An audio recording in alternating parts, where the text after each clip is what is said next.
I didn't expect to feel nervous that day. I'd spent 30 years walking into buildings lit up like matchsticks, pulling people out with seconds to spare, lungs burning, adrenaline pounding. Weddings should be easy compared to that. But as I stood there in the reception hall, watching my daughter Sophie glow in a dress that once belonged to her mother, I felt something strange, like I didn't belong. The music swelled from the quartet near the stage. Tables were dressed in white and gold, wine flowed like water, and laughter floated through the air in curated elegance. It was a scene from a high society magazine, one that had no space for a man like me, with calloused hands and a suit that had seen one too many dry cleanings. Still, I smiled. For her. For Sophie. My name card sat at table 14, tucked away near the back. Not close to the head table, not with family, but with third cousins and business associates I didn't recognize. I didn't mind. Not really. I've been on the sidelines most of my life. I walked over, quietly nodding at a few guests who pretended not to know who I was. My knees ached, the way they always do after standing too long. I reached for the back of my chair, the one with my name tag neatly placed on the cushion. I started to lower myself into the seat. That's when it happened. The chair vanished beneath me. Not slipped, not accidentally nudged, but yanked. Yanked with precision and intent. I had just enough time to feel the cold draft of air under me before my body met the floor. My left hip hit first, then my elbow, jarring pain up my arm. The room didn't gasp in unison. It staggered. A few chuckles slipped out too soon, too loud, before guests realized something might be wrong. Then came the whispers, hands covering mouths, eyes darting to see if someone would do something. I could hear silverware clink to a stop, music fading into awkward silence, and the rustle of chiffon as heads turned toward the commotion. I stayed on the floor a moment longer than necessary. Not out of injury, though the fall did hurt, but out of principle. I wanted everyone in that room to sit in the weight of what just happened. The humiliation didn't belong to me. Not yet. It was shared, scattered like broken glass among all those who had laughed. And then, just loud enough for the surrounding tables to hear, Logan said it. That's where you belong. He said it with a smirk, like it was the punchline to a private joke. His voice wasn't angry or nervous. It was triumphant, meant to pierce, meant to wound. My daughter didn't move. Sophie stood frozen near the cake table, her mouth parted as if she wanted to scream but couldn't remember how. Her hands clutched the bouquet too tightly. Her knuckles were white. Logan turned away, as if dismissing the scene, brushing a speck of lint off his suit sleeve. A few guests tittered. Others looked away. And just then, the doors at the far end of the hall opened. A man stepped inside, his presence unnoticed for a beat too long. He wasn't flamboyant, but something about him drew the room. His eyes swept across the tables, taking in the crystal, the lights, the tension. He wore a dark gray suit, neat but unassuming. His hair was silver at the temples, cut clean. He looked like money, old money, the kind that doesn't flaunt. His eyes finally landed on me as I rose from the floor, brushing my jacket off, swallowing my pride like bitter medicine. And then his face changed. Everything about him changed. His jaw slackened slightly. The color drained from his cheeks. His hands, previously in his pockets, fell to his sides. He took one hesitant step forward and said, barely loud enough for those closest to hear, "Wait, is that Samuel Drake?" For the first time all day, the room truly fell quiet. Not the hush of confusion or politeness, but the stillness that descends when the air itself feels different. I stood fully, back straight, pain radiating from my hip, but expression steady. The man's eyes widened, disbelief giving way to certainty.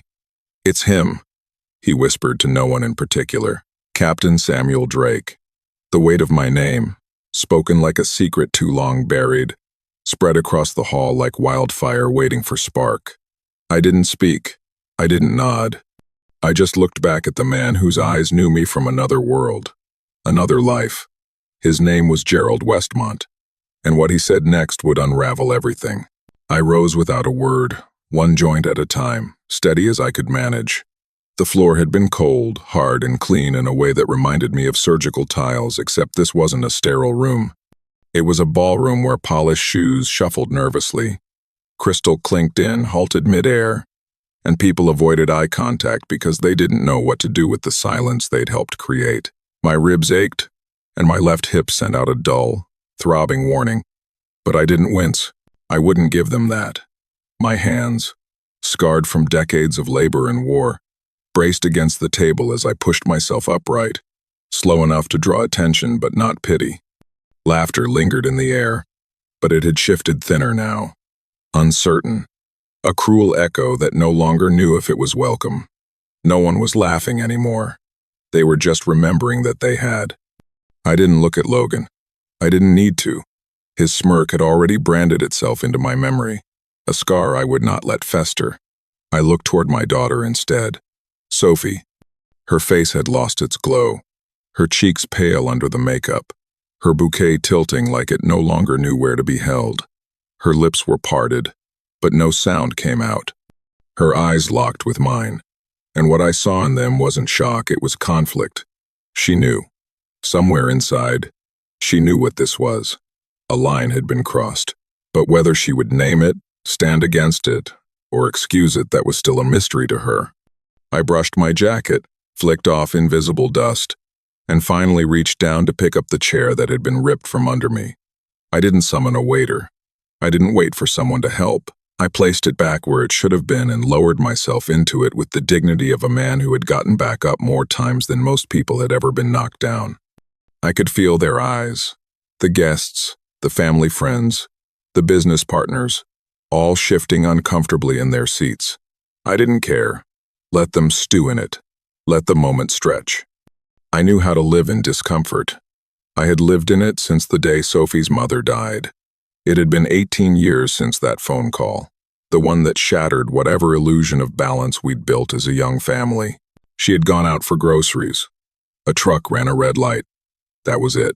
I had come home early that day, something I almost never did, and I remember the sound of the phone ringing in the kitchen, the way Sophie, only 9 at the time, was playing with her school shoes near the front door. She hadn't understood the words at first. Neither had I. Not really. But grief doesn't wait for comprehension. It just plants itself and grows in silence. From that day forward, it had just been me and Sophie. I never remarried. People said I should. A girl needs a mother figure, they told me. You need companionship, they whispered. But I didn't want companionship. I wanted Sophie to have constancy, something solid in a world that had just ripped away her foundation. I took every shift I could at the firehouse. I fixed neighbors' cars for extra money. I packed her lunches, learned how to braid her hair badly, sat through school plays and piano recitals with grease under my nails and boots that still smelled like smoke. And not once, not ever, did I let her feel the weight I carried behind my back. She was mine to protect, and she had flourished strong, smart, determined. But somewhere along the way, as she rose into the air of law schools and designer internships and Manhattan apartments, she started to float just a little bit higher than where I could reach. And I let her. Because that's what parents do when they've done their job. They watch from the sidelines, proud, a little lonely, a lot quiet. But today, sitting at her wedding reception with the imprint of marble still burning on my hip, I realized that sometimes silence lets the wrong things grow. I watched her standing there, caught between embarrassment and empathy, caught between the man she thought she was marrying and the father who had carried her through the worst winters of her childhood. Her world was splitting, not cleanly, but with quiet fractures only she could hear. The music began again, awkwardly, the quartet's bows scraping across strings with a shakiness that mirrored the room's new tension. Conversations restarted in hushed tones. People raised their glasses without looking me in the eye. Logan made a show of kissing her cheek, loudly calling to someone at another table. "He's just clumsy," he said, loud enough for a laugh. No one did. I sat quietly, hands folded in my lap, breathing through the stiffness in my side. I wasn't clumsy. I was composed.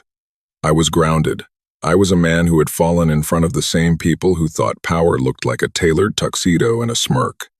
And I knew then, just as clearly as I knew the sounds of fire cracking wood or sirens in fog, that this story wasn't done, because that fall meant more than bruised ribs.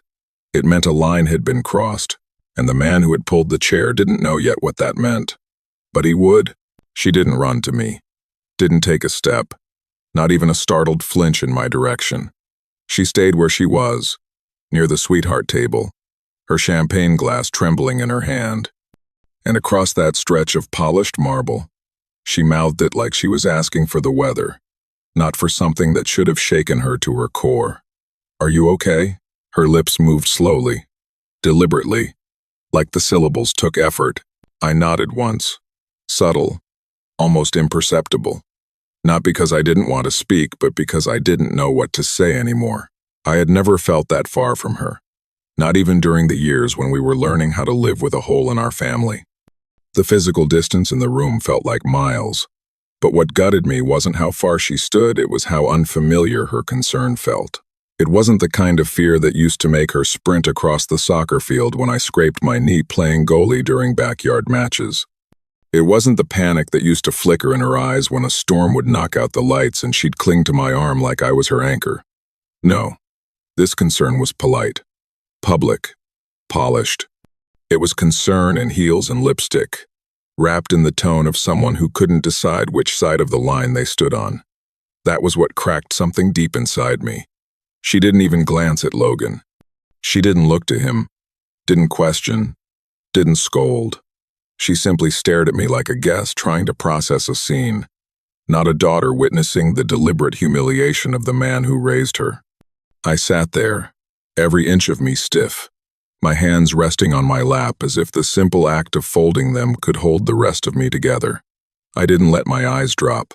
I kept watching her, not to shame her, but because I was trying to understand how we'd gotten here. When had Sophie become someone who could stand still while someone mocked me? When had I lost her, not physically, but emotionally? I thought about all the nights I read her goodnight moon until she fell asleep with her head on my chest. I remembered the mornings she refused to eat cereal unless I poured it. The birthday parties I tried to throw with my mismatched decorating skills and last-minute cupcakes. I remembered gluing glitter to shoeboxes for Valentine's Day card holders. Remembered patching holes in her jeans because she refused to give up her favorite pair. I remembered holding her in my arms while she sobbed through her first breakup, my shirt soaked with her tears as I whispered that boys who didn't value her didn't deserve her. I remembered the time we couldn't afford new shoes for her homecoming, so I worked overtime at the garage and bought them secondhand, then polished them until they looked brand new. I remembered her laughing on the porch swing the night she got her college acceptance letter, clinging to me like I was the one who got in. Every version of her flashed before me, the giggling girl in pigtails, the defiant teenager who once dyed her hair red and regretted it, the confident college student calling me from dorm rooms to ask how to unclog a drain. And now here she was, still my daughter, but not mine in the same way. Not today. Today, she was a stranger dressed in ivory lace and diamond earrings, hesitating between pride and discomfort, caught in the moment like a statue in the wrong exhibit. I knew this wasn't sudden. Nothing ever is. Distance never comes like an explosion, it creeps like mold, invisible until it blackens the walls.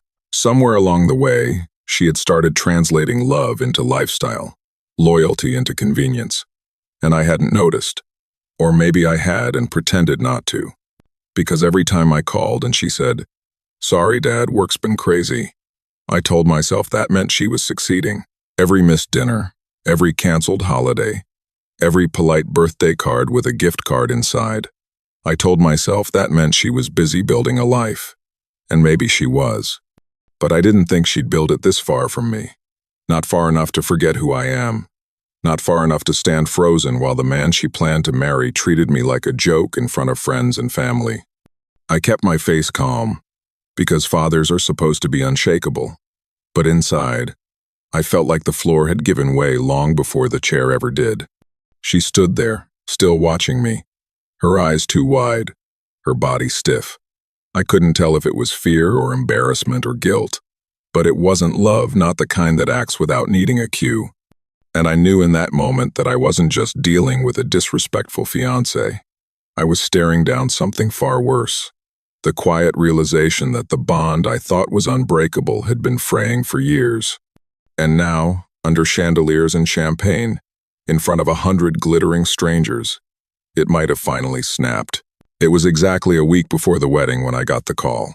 Logan wanted to take me out to dinner, just the two of us. A father-son thing, he said, voice smooth, rehearsed. Said he wanted to get to know the man behind the daughter. I said yes because Sophie would have wanted me to. She'd have asked, "Dad, give him a chance?"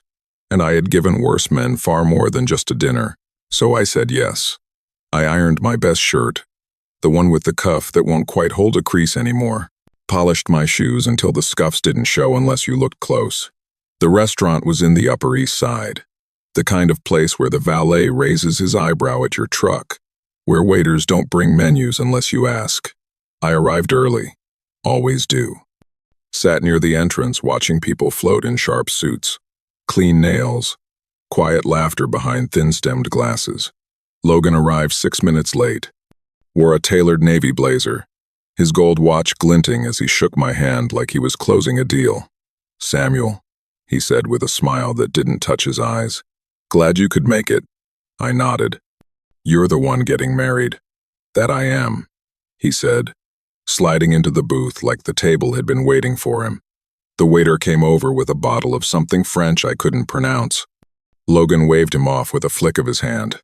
"Decant it. Let it breathe." Then he looked at me. "You don't mind red, do you?" "Whatever works," I said. "I'm more of a coffee man myself." He chuckled. "Of course you are." That was the first strike. Small, soft, barely noticeable if you weren't listening. But I was. I listened with the ears of someone who's heard too many words covered in politeness and dipped in poison. He talked fast, asked very little, told me about his firm, how he moved money more than most people made in a year, how Sophie had finally found someone who could match her ambition. I nodded. Let him talk. Let him craft the image of himself he wanted me to swallow. Then came the second strike. "You've got strong hands," he said, glancing at my fingers as I folded them over the linen napkin. "The kind that know real work, hard-working hands. It's a rare thing these days." "These hands kept Sophie fed," I said simply. "Fixed her bike, paid for her books." He nodded, smile tight. "And now she's building something bigger. That's what it's all about, right? Building a legacy. Not just fixing things, but creating value." That was the third strike. Clearer now. I took a sip of water. Let him keep digging. He talked about our neighborhood like it was a character flaw. Said it had charm, like someone admiring a cracked teacup. Told me Sophie deserved more than corner delis and community gardens. Said they'd been looking at condos downtown, places with doormen and smart elevators and rooftop gyms. "She lights up around me," he said at one point, swirling his wine like it meant something. "You must be proud, watching her step into a different world." "Pride comes in different forms," I said. "Sometimes it looks like a little girl with scuffed shoes hugging you so tight you can't breathe." He blinked, caught off guard for a second. But only a second. "Well," he said, folding his napkin as the waiter brought the check, "we all have different definitions of success. For some, it's a house with a porch. For others, it's knowing your name opens doors." He reached for the bill, then paused, just long enough for it to be noticed, and slid it across the table. "But tonight, tradition wins. Father of the bride pays." It wasn't a question. It wasn't a joke. It was a line drawn, a test. I looked at the bill. 312. Not outrageous, not impossible, but enough to sting. I didn't flinch. Pulled out my card, the one with the leather creased from years in my back pocket. Paid without a word. No jokes. No posturing. Just silence. He leaned back, smiling, tapping his glass. "I think this is going to work out great." I nodded, just once. Not because I agreed, but because the mask he wore had just slipped far enough for me to see what lived underneath. I saw it in the way he watched the waiter pick up the check, the way he smirked when I signed the receipt.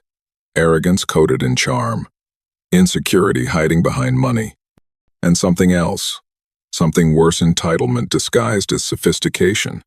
I left the restaurant knowing exactly what kind of man my daughter was about to marry, and I walked to my truck with steady steps, not just because I was calm, but because I had begun the most important mental list I'd made in years.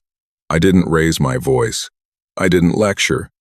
I simply paid, left, and stored every word of that dinner where I keep things that matter in the part of me that never forgets, especially when it's quiet. He thought I passed his test, but what he didn't know was that I'd been testing him too. 2 days after that dinner, I drove across the bridge to Queens. The sky hung low and heavy with the smell of damp asphalt and old smoke, the kind of air that reminds you of fires you thought you'd forgotten. I wasn't headed anywhere official, no lawyers, no investigators, no detectives. I was going to see Danny Reese, a man who had once stitched my arm closed with a rusty needle behind a collapsed warehouse wall.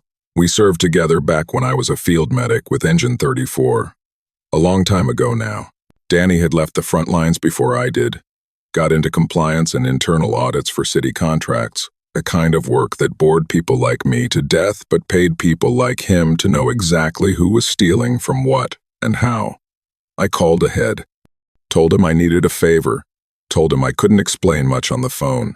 He didn't ask questions, just gave me a time and told me to bring coffee, black, and a box of powdered donuts. When I pulled up to his modest row house, he was already on the porch, same buzz cut gone silver, same broken nose from a ladder fall in '98. "You look like hell," he said. "Better than the last time you saw me," I replied. "You were bleeding out on a pile of rebar, so yeah, you've improved." He grinned, took the coffee from my hand, and waved me inside. The place smelled like old paper and lemon polish, a stack of manila folders leaning precariously off the kitchen table beside a humming laptop. "Tell me what's going on," he said, settling in like we were back at the firehouse. I told him everything. Not the fall at the wedding. Not yet. Just the way Logan had looked at me, spoken to me, tested me. Told him about the firm, about how no one really seemed to know what they did. "They move money," I said. "But from where to where? I can't say. Sophie thinks it's brilliant, disruptive, cutting edge. I think it smells like something burning under fresh paint." Danny listened without interruption. Then he opened the laptop, pulled up a few city procurement databases, and began typing. The silence was broken only by the hum of the refrigerator and the occasional mutter as he squinted at the screen. "You said the company's called Linwell Innovations?" he asked. "Yeah. Logan's listed as co-founder. Always talks about venture capital, client portfolios, something in AI optimization." Danny grunted. "Every scam these days is either crypto or AI. It's like putting cologne on a dead rat. Still stinks, just slower." I waited while he navigated 3 more windows, tapping in codes I couldn't decipher if my life depended on it. After 10 minutes, he sat back, rubbing his jaw. "Well, you're not wrong," he said finally. "They're under quiet audit. City compliance flagged them last quarter for duplicate invoice routing, ghost clients, even a few educational tech grants they supposedly won but never delivered product for. No formal charges yet, probably because no one wants to embarrass the investors attached to it. But if I had to bet, I'd say they're cooking the books to inflate valuation for a sale, or just buying time until they can disappear." I didn't say anything. I stared at the spreadsheet he spun toward me. There were names I didn't recognize, payment trails that stopped in the middle of nowhere, and a grant from a city school program that had been marked fulfilled with no documentation of anything actually being built. "And Logan?"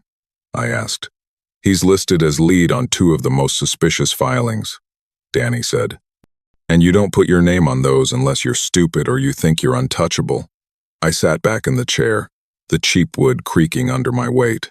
The coffee had gone cold in my hand. I wasn't surprised. Not really. Logan's charm had always felt like window dressing on a house with no frame. Slick smiles, Fast talk, eyes that measured people in terms of value added. But now it wasn't just arrogance. It was risk. It was fraud. It was something that could bring Sophie down with him if she signed her name beside his. He's clever, I said. He knows how to wear respect like a tailored suit. Makes people believe he's the future. Danny nodded. Then he's dangerous. People like that don't implode quietly. They pull others down with them.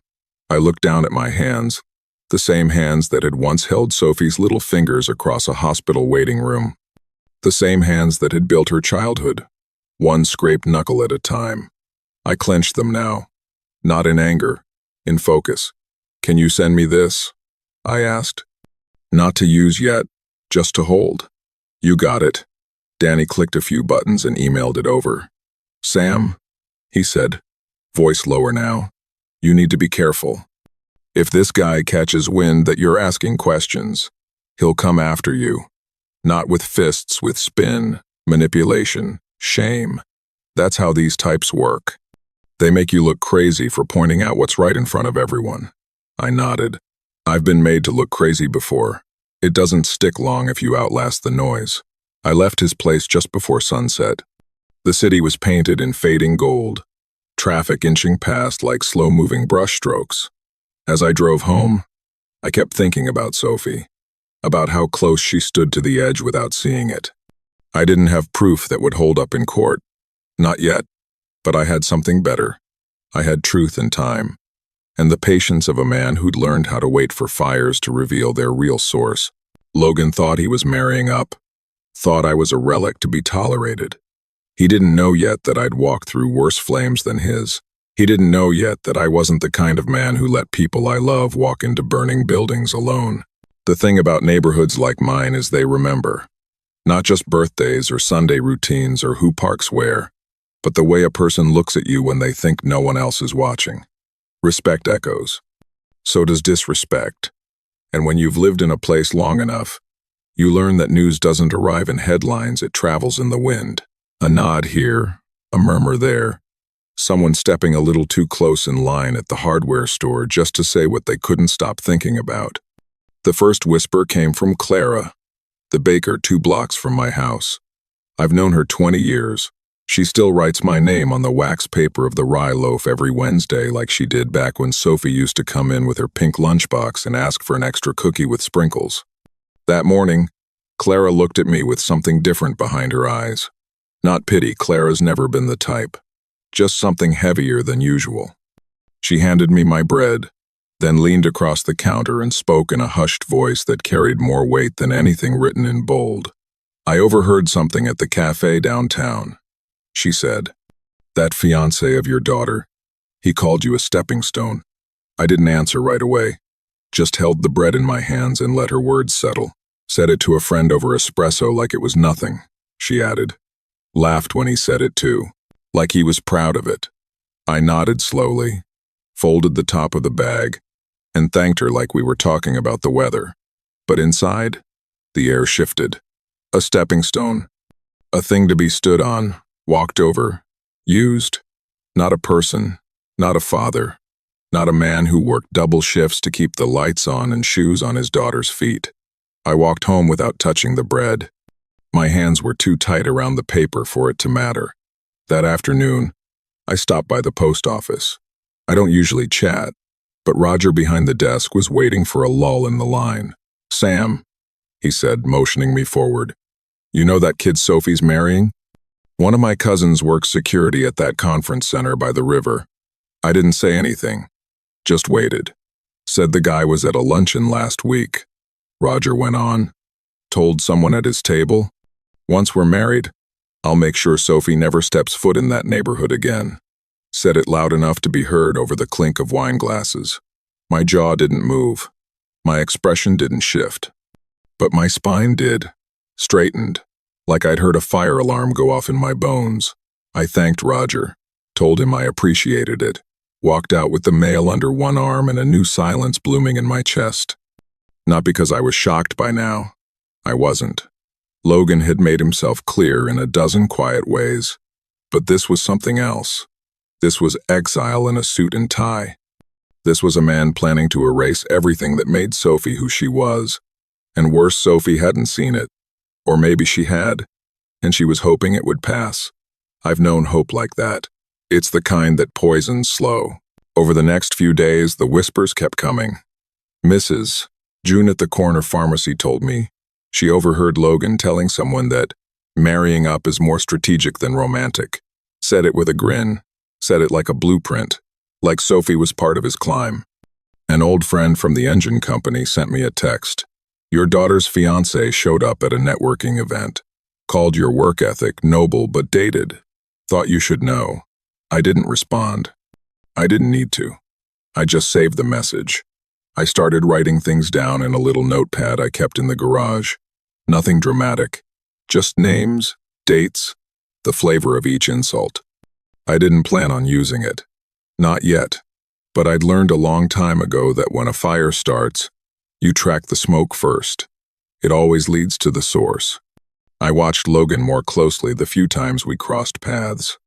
The way he smiled at Sophie like he was already writing her into a chapter of his own story. The way he looked at me like I was an obligation, a relic, a necessary nod to tradition before moving on to the part where he erased everything he didn't like. What he didn't realize was that in this neighborhood, people don't just bake your bread or bag your groceries or hand you your mail. They watch, they listen, and they remember. They remembered the years Sophie clung to my leg in winter boots too big for her. They remembered the car I rebuilt in the driveway so she could drive herself to senior prom. They remembered Maria, her mother, and the way I carried the grief so quietly. They only knew how deep it went because I never left town. People see things, and sometimes they whisper them back to you because they still believe in decency. And I gathered every whisper like kindling. I didn't react, didn't go to Sophie, didn't pound my fists. I just kept the words, stored them with the quiet clarity of a man who knows how fast arrogance burns once the match is struck. Logan thought he could rewrite her past, thought our neighborhood was something to be shaken off like dirt on polished shoes. But what he didn't understand is that roots don't live in marble halls. They live in cracked sidewalks and stoop conversations and $10 haircuts from a barber who still remembers your name. He wanted to build a future by erasing our past. But I had no intention of letting him. And the wind, it seemed, had finally started to speak. It was close to midnight when I heard the knock. Not a polite one, not hesitant. It came sharp and deliberate, 3 hard raps that echoed through the bones of the old house. I hadn't been asleep. Old habits die slow. And ever since my medic days, I'd learned to sleep light. The kind of light where a creak on the porch will pull you upright before you even know you're awake. I walked to the door without turning on the porch light. Something in me already knew who it was. When I opened it, there he stood. Logan. Shirt unbuttoned at the collar, blazer gone, but the arrogance still clinging to him like a second skin. His breath smelled faintly of bourbon and something colder. His eyes weren't bloodshot, just sharp, too sharp for that hour, like he came rehearsed. "We need to talk," he said. I didn't invite him in, just stepped out onto the porch and closed the door behind me. The air was cool, quiet, the kind of stillness you don't interrupt unless you've got something ugly to say. He didn't wait. "I know you've been poking around," he said. "Clara, at the bakery, the firehouse guys, the mail clerk, everyone's been whispering that you're collecting dirt on me." I didn't confirm or deny it. I just looked at him. He shifted his weight, stuffed his hands into his pockets like he was still deciding which tone to use. Then he settled on threat. "Don't poison Sophie against me," he said, voice low and close. "You say anything at all, and I'll erase you from her life. You won't walk her down any aisle. You won't hold any grandchild. You'll be just a name she avoids in silence." He leaned in. "Don't test me, old man." And there it was, the part of him that couldn't stay buried. Not the charm he wore in public, not the curated smile or empty compliments. No, this was the real man, the one Sophie hadn't seen yet, or maybe didn't want to. The man who thought intimidation was a language. I didn't flinch, didn't raise my voice. Just let the weight of his words hang between us like the smell of something rotting. I looked him dead in the eye and said, "I've watched men burn their bridges thinking they're lighting their path." He blinked. Just once, like the sentence hit him wrong. "You think threats will scare me?" I continued, calm as a man folding a flag. "I've carried bodies out of fire. I've closed the eyes of men who died calling for their mothers. I've held the hands of strangers with shrapnel in their spine. You think some tech-suited boy with a glass jaw and a fragile ego will make me cower?" His face tightened. "Just slightly, but enough. You're not just marrying Sophie," I said. "You're trying to inherit her, mold her, control her." I stepped closer. "But let me make one thing clear. I'm not the kind of man you erase. I'm the kind of man who reappears. In courtrooms, in documents, in recordings, in memories she doesn't know she still trusts." He straightened up, the swagger a little less convincing now. "Are you threatening me?" he asked. I gave him a slow, even smile. "No, I'm just reminding you. You may have fooled Sophie, but you haven't fooled the ground she came from. And some of us keep records." For a second, there was silence. The wind rustled the leaves overhead, and somewhere down the street, a dog barked once. Then Logan stepped back, straightened his coat. "You'll regret this," he said, quieter now, but still trying to sound in control. "Men like you always regret it when they overstep." "Men like me," I replied, "are the reason your type doesn't get to keep rewriting history without resistance." He looked like he wanted to say more, but didn't. He turned and walked down the steps, his shoes loud against the concrete, like he wanted me to hear every step of his retreat.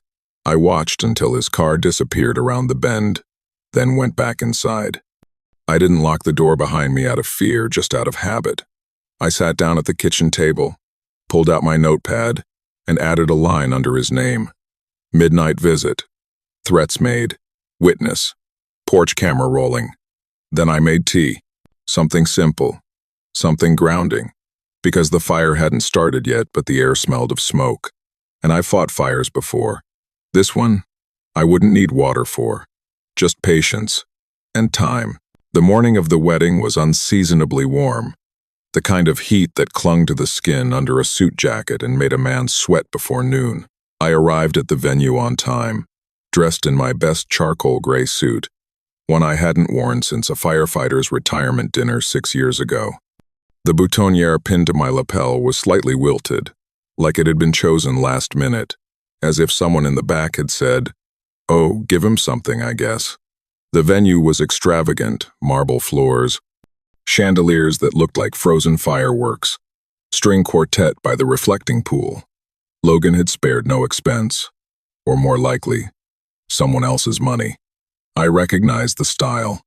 Opulence used as camouflage. He wanted everyone to think this was a fairy tale, but I knew when paint was used to cover rot.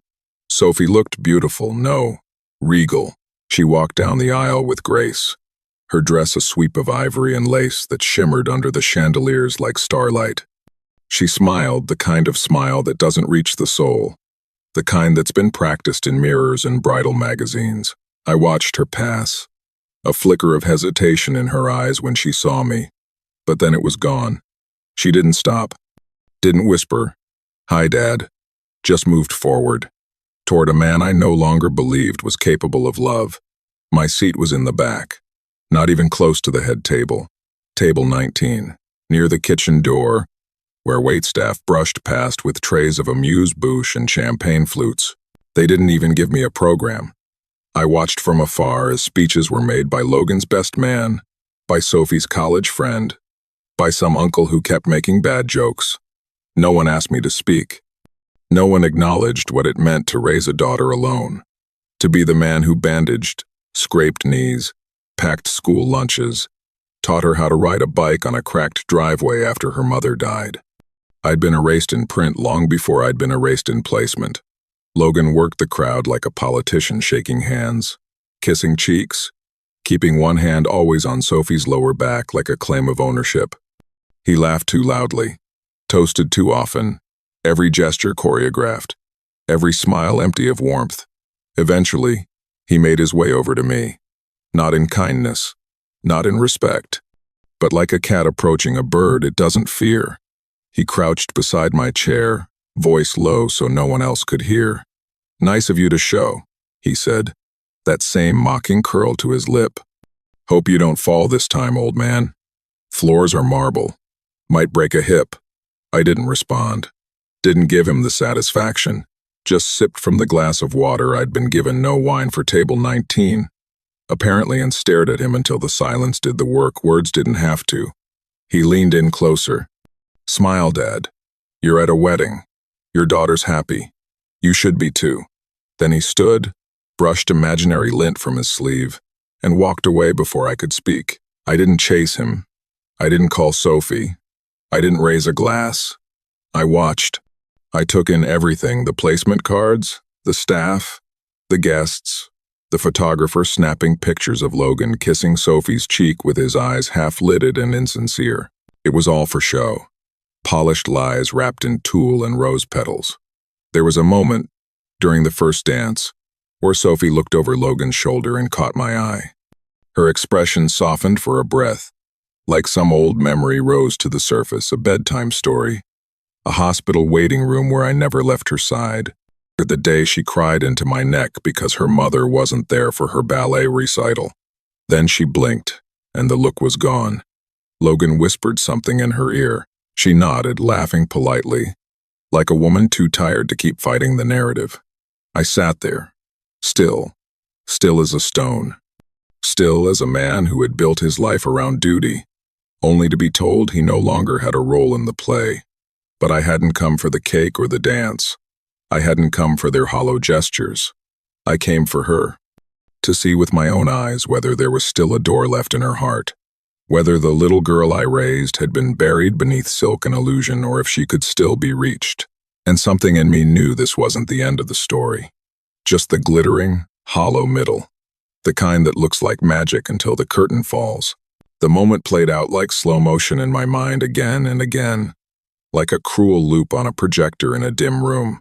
1 second, I was steady, reaching to sit down at the table where I'd been assigned like an afterthought, and the next, the chair slid out from behind me with practiced precision. My knees buckled, gravity took over, and my back slammed hard against the unforgiving marble. I didn't yelp or shout. I grunted as the wind was knocked out of me, the impact sending a bolt of pain up my spine and through my shoulder. The room gasped, and then, like sharks catching scent of blood, the laughter followed. It wasn't loud at first, just a few snickers, a couple of muffled chuckles. But Logan's voice cut through it all like a serrated knife. "That's where you belong?" he sneered, lips curled with cruelty, his white tux immaculate, his ego bloated. I looked up at him from the floor. His hand rested on the back of Sophie's chair now, confident, territorial, as if this was his kingdom and I was the old jester who'd outlived his use. I didn't move, not right away. I let the silence stretch longer than was comfortable, let the crowd wrestle with their discomfort. Somewhere near the bar, a waiter stopped mid-pour. A child's balloon popped against the ceiling.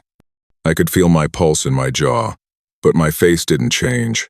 I just blinked once and began to rise, slowly, carefully, not rushed, not dramatic, as if I were testing the floor's integrity, not my own. That's when I heard the voice, a man's voice, low but firm, edged with disbelief. Wait, that's Staff Sergeant Samuel Drake, isn't it?" I paused, halfway to standing, and looked toward the sound. A tall man, broad-shouldered, dressed in a perfectly tailored navy suit, had entered the reception hall at just the wrong or perhaps the perfect time. His voice had stilled the room. Heads turned, unsure of who he was or why he suddenly mattered. Logan froze. His smile slipped for just a second. That's all I needed. Recognition spread across the man's face like the dawn breaking through fog. His mouth hung open slightly. "Staff Sergeant Drake," he said again, louder now, his voice echoing against the crystal and polished stone. "You served in Fallujah, didn't you? The medic from Sneered Battalion?" I nodded, slowly brushing off the back of my trousers.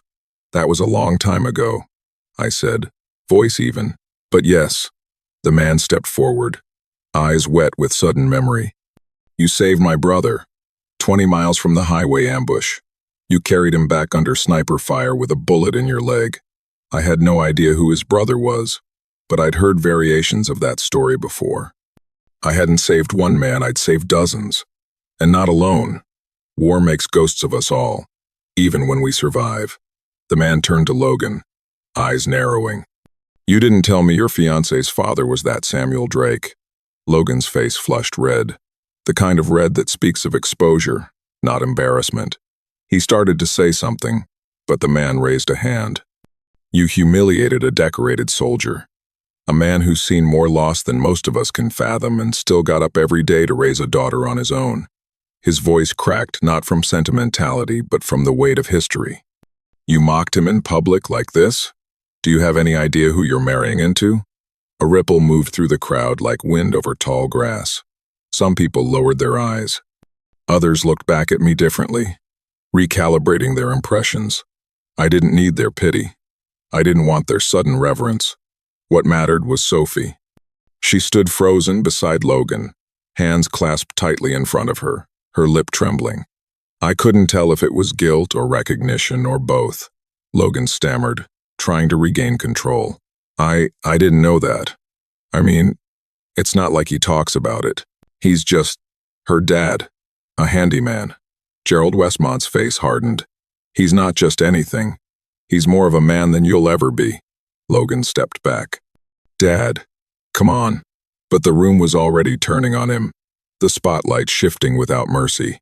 I finally took my seat, slowly, calmly, as if it were mine all along. No one touched the chair this time. I folded my hands in my lap and looked straight ahead. I didn't smile, didn't smirk, just breathed in, deeply, like a man who's waited long enough for the truth to land. And now it had. Not with a shout, not with a bang, but with a single voice, one recognition, and the weight of all I had carried finally seen. I sat there in silence, still brushing off the remnants of marble dust from my jacket sleeves, the echo of my fall already fading beneath the weight of Gerald Westmont's voice. The room had quieted, not out of respect, but confusion, an expensive silence that settled uncomfortably over linen-covered tables and champagne flutes. Gerald didn't sit. He stood firmly where the light caught his silvered hair, his shoulders squared, his voice low and resolute. I wasn't planning to say anything today, he began, eyes locked not on me, but on the room itself, as if addressing the very walls, the very bones of the place. But now I must. Logan shifted uncomfortably beside Sophie, whose eyes darted between her fiancé and Gerald, unsure whether to speak, sit, or simply disappear. Gerald's voice grew steadier. It was 29 years ago. I was a newly certified civil engineer, working with an international team to assess infrastructure damage outside a small town in Eastern Europe. Heavy rains had compromised a bridge. We shouldn't have crossed it, but we did. I was in the last truck when the middle of that bridge gave way, and we dropped 20 feet into the ravine. His hand lifted, gesturing downward like a blade slicing air. Concrete shattered, metal twisted. I was pinned under what was left of the axle, my leg broken in 2 places, shoulder crushed. It was raining, no, pouring, and we were under sniper fire. A murmur ran through the crowd. No one dared interrupt him. Gerald's voice caught slightly, then pushed forward. Rescue was called off. The site was deemed too hot. My men were told no one could come in. I remember the way the radio crackled. I remember the words, "Let the field clear." No one goes in. He looked at me now, except someone did. I kept my hands still in my lap, fingers gently folded, jaw locked tight. Out of the smoke came one man, just one, covered in grime, boots soaked, eyes sharp like razors through the storm. He didn't ask questions. He didn't flinch at the bullets hitting the rocks around us. He dropped to his knees beside me, wedged his shoulders beneath the steel, and told me, calm as anything, "You're not dying today." I closed my eyes for just a second. I hadn't known the man I pulled out of that wreckage would one day father the boy who mocked me. Life's ironies don't come with warning labels. Gerald's voice grew louder, fueled by memory. I screamed, not from pain, but because I absolutely knew we wouldn't make it. He had no backup, no clearance. But he did it anyway. Carried me on his back, step by broken step, up the ravine under fire. When we got out, he dropped me into a medical jeep and collapsed beside it, blood running from a bullet wound I hadn't even seen. He never told me his name. Just nodded, once, and was gone before I could thank him. His eyes met mine again, firm and resolute. That man on the floor who some of you just laughed at is the reason I'm alive today. Staff Sergeant Samuel Drake. The room changed. It wasn't immediate. There was no applause, no collective gasp in unison, but it was as if the chandelier light itself shifted in temperature. Like the air thinned and thickened at once. A guest near the head table dropped her fork. Someone else whispered, "Oh my God." A woman clutched her pearls, but not out of drama, out of realization. My daughter, Sophie, looked at me differently now. Her mouth parted slightly, tears forming without falling, and I wondered for a moment what hurt more, her silence now or her silence all year. Gerald turned to his son. "Logan, I didn't raise you to humiliate men better than you. I didn't raise you to treat anyone like that, let alone the man who saved your own father's life." Logan's smirk had vanished. His jaw clenched, but he said nothing. His confidence, once puffed with expensive wine and curated charm, looked small and desperate now. "This wedding," Gerald continued, "was supposed to mark a legacy. But I won't let that legacy begin with dishonor." All eyes turned from Gerald to Logan, then to me. Not with pity, no, never that, but with a kind of sharp, uneasy awareness. The sort that exposes people, that redraws social lines in real time. I didn't stand. I didn't speak. I didn't need to. The truth had been said not by me, but by the man whose life I once carried on my back through mud and smoke. The man whose son tried to take my dignity and left me with something stronger. The room's silence now finally weighted in my favor. Logan cleared his throat like a man trying to choke down panic and salvage pride all at once. He gave that strained chuckle people use when they're pretending it was all a misunderstanding. "Mr. Drake, I didn't mean anything by it," he said, gesturing loosely toward me with a forced grin. "It was a dumb joke, wedding nerves, that's all. Just playing around. Right, Sophie?" But Sophie didn't respond. She stared at me, her eyes wide, her lips parted, stunned, silent by the unraveling she hadn't seen coming. Gerald didn't flinch. "No," he said, his voice colder now. "This wasn't a joke. A joke ends in laughter, not humiliation. You mocked a man you're not even worthy to speak to." Logan shifted uncomfortably, but Gerald stepped forward, one hand raised, silencing whatever nonsense his son was about to blurt next. "You think I don't know what you've become?" Gerald's voice sliced through the room like a scalpel. "You wear your suits like armor, your charm like perfume. You pretend legacy is something you inherit instead of earn. You humiliated this man, this veteran, this father because you thought no one would stop you." The crowd was no longer just listening. They were watching with a different gaze, now some disbelieving, others smirking, a few reaching for their phones beneath the tablecloths. The tide had turned, and the groom, once the star of this grand orchestration, was now cornered under a spotlight he hadn't rehearsed for. "Dad, I didn't." Logan tried again, but Gerald's tone hardened. "I know exactly what you did. You tried to marry into love and then erase its foundation. You tried to cut Sophie away from the very man who shaped her courage, her loyalty, her strength. And for what? So you could play king of a cardboard empire you built on lies?" Logan looked to the crowd now, desperate for support. "Come on, this is my wedding. Are we seriously doing this now?" But no one answered. Not even the bridesmaids who earlier posed smiling beside him. Not even his college friends who had toasted his brilliance over overpriced scotch. One by one, the masks around the room started slipping. Murmurs grew into whispers. Someone near the back angled their phone discreetly to capture it all: the fall, the humiliation, the father's voice rising not in anger, but in truth. Logan raised his voice. "You're overreacting. This is a party. It's supposed to be fun." I said I was sorry. Gerald didn't raise his voice. He didn't need to. "You weren't sorry when you pulled that chair. You weren't sorry when you told people you'd get Sophie away from her father's neighborhood. You weren't sorry when you called him a stepping stone in front of strangers. You're only sorry now because someone finally saw you." There was an audible shift. One woman gasped. Another clapped her hand over her mouth. A young man muttered, "Damn." And in the back corner, a man in a server's vest shook his head slowly like he'd known all along. I sat still, watching the boy unravel in real time. My hands rested quietly in my lap, the same hands he'd mocked days earlier at dinner. "Working man's hands," he'd said with that smirk. I'd taken the insult then, sat through it, paid the bill. He slid my way and watched him walk off like he'd won something. But now he stood small in the very room he thought he owned. Sophie finally spoke. Her voice trembled, but it carried. "Logan, is that true?" He turned to her, reaching out. "Sophie, no, of course not. People twist things. That's not..."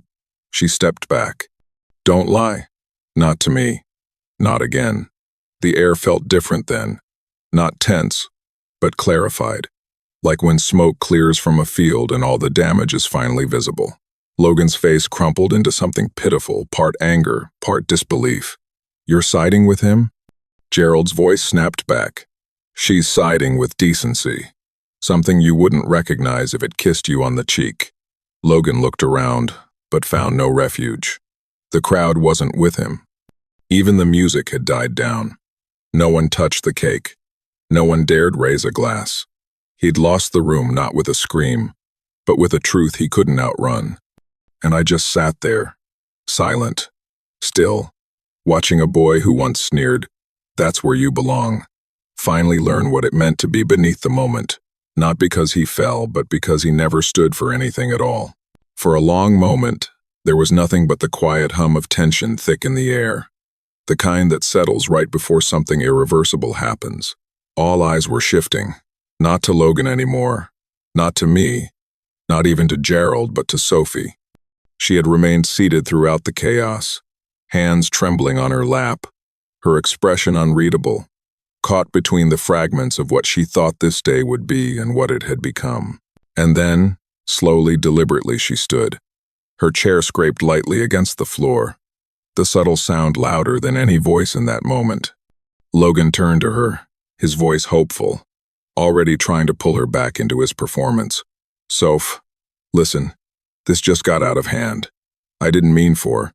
But she raised her hand, not in anger, not in fury, just a simple, steady gesture that made Logan stop mid-sentence.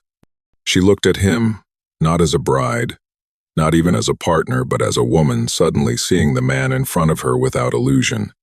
"You humiliated my father," she said, her voice calm but resolute. "Not once, twice, once in private, and once in front of everyone I love." The silence wasn't empty, it was electric. Gerald stood still beside me. I didn't move. No one did. Sophie's voice cut through the silence again. Not louder, just clearer. "That's not nerves," she said. "That's cruelty." Logan took a step forward, hands outstretched, wearing the same grin he'd used 100 times to charm his way out of responsibility. "Sophie, come on. You know me. You know I..." "Yes," she said, interrupting him gently. "I do." Her right hand went to her ring finger. Her fingers trembled just slightly, but the action was firm. She twisted the ring off, the symbol of promises made under false pretense, and held it for a second, just a second, as if acknowledging what it was supposed to mean. Then, in one motion, she placed it on the nearest table. The sound of metal against wood echoed like a verdict. Gasps spread through the room, not dramatic, theatrical gasps, but small, real ones. Whispers stirred among the guests. Someone clutched their partner's arm. Logan's face froze, as if he hadn't truly believed this could happen. "Sophie," He tried again. But this time, his voice sounded small. She didn't flinch. She looked at me. Not with shame, not with guilt, but with something far older than both recognition. "Dad," she said, her voice catching slightly. "I've let so much go unspoken because I didn't want to make waves. I didn't want to be the girl who ruined her own wedding. But you taught me that some things matter more than appearances."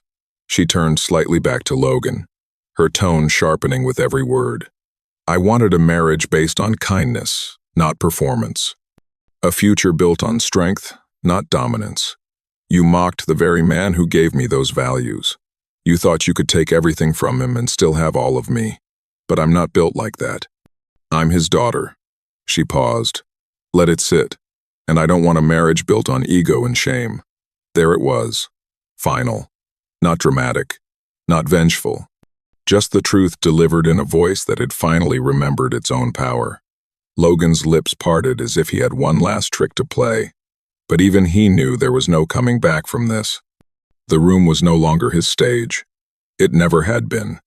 He looked down at the ring, then around the room like he might still find a sympathetic face.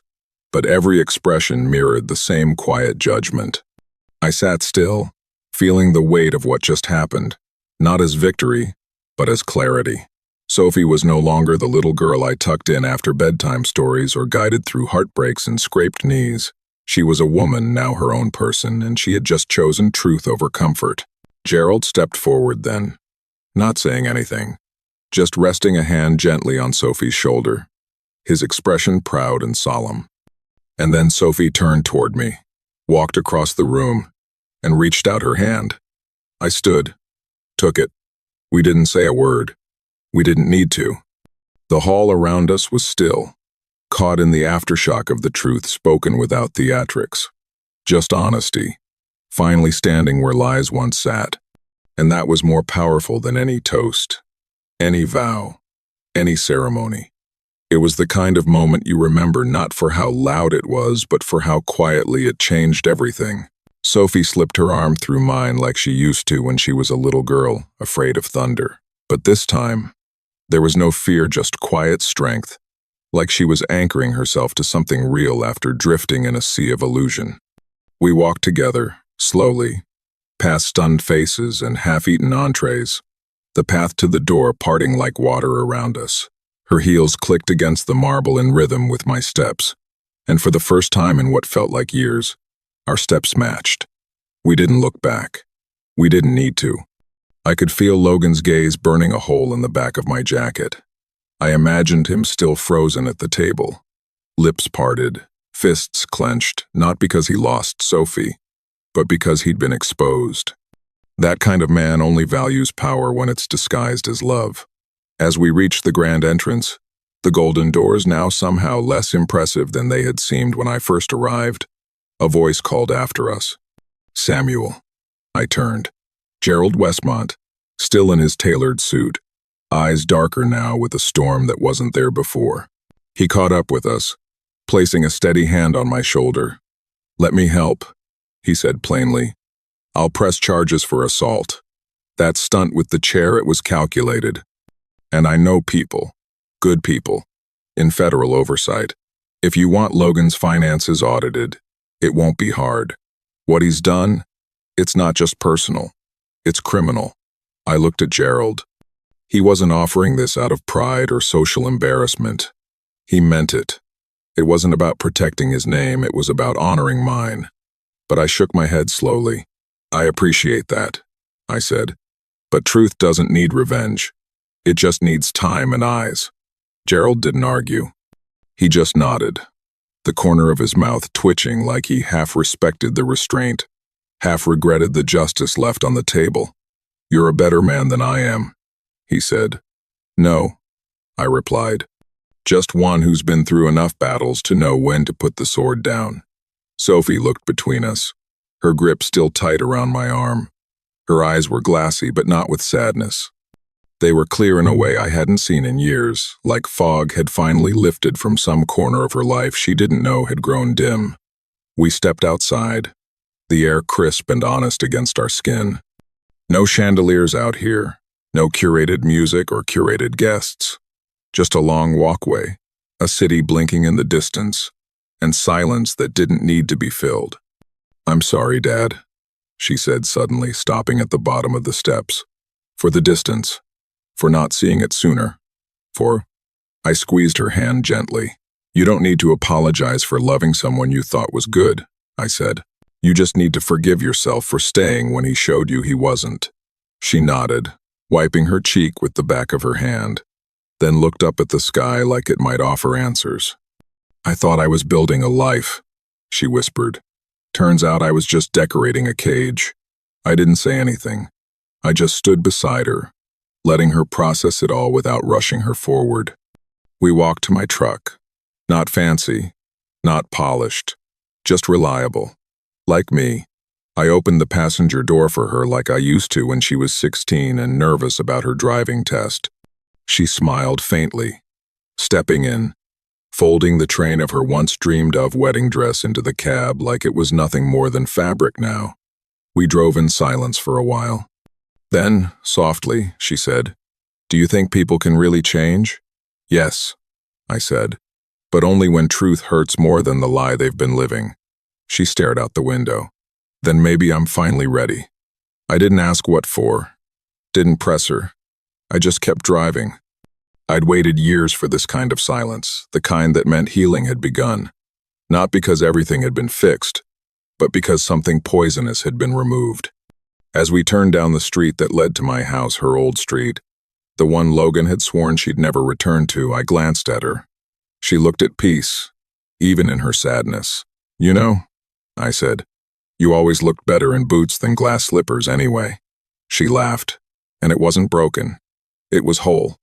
We pulled into the driveway, the porch light already on like it knew we'd be back. As we stepped out, arms still in arm, I realized something. I didn't win today. I didn't need to.